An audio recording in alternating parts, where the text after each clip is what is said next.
আজ আমি আপনাদের দেখাবো কচুরলতি পাতুরি। চিংড়ি মাছ নিলাম, রসুন কুচিয়ে নিলাম, পেঁয়াজ কুচিয়ে নিলাম। আমি সর্ষে বেটে রেখেছি, সর্ষে নেব। চিংড়ি মাছের মাথা রসটা দিলাম এখানে ঢেলে। এবার পরিমাণ মতন হলুদ দেব। আমি এবার এখানে চালের গুঁড়ি দেবো।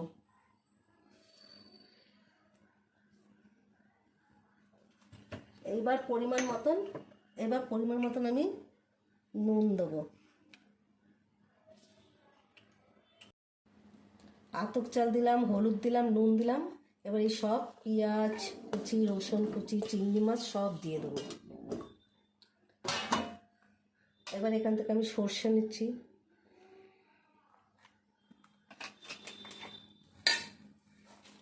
আমি কাঁচা তেল নিচ্ছি। এবার পুরো মাখাবো।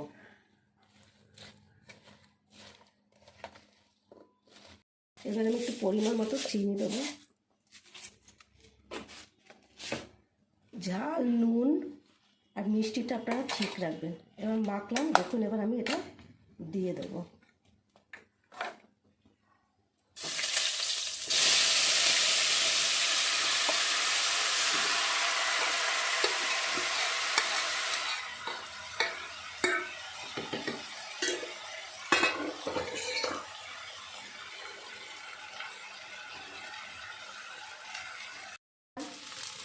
দেখুন আমার কচুরলতি পাতুরিটা হয়ে গেছে, কি সুন্দর লালচে লালচে হয়েছে। আপনারাও বাড়িতে এরম করে খাবেন। একবার খেয়ে টেস্ট করে দেখবেন, তখন মাংস আর মাছও ভালো লাগবে না। ভিডিওটা ভালো লাগলে সাবস্ক্রাইব করবেন, লাইক শেয়ার করবেন। ধন্যবাদ।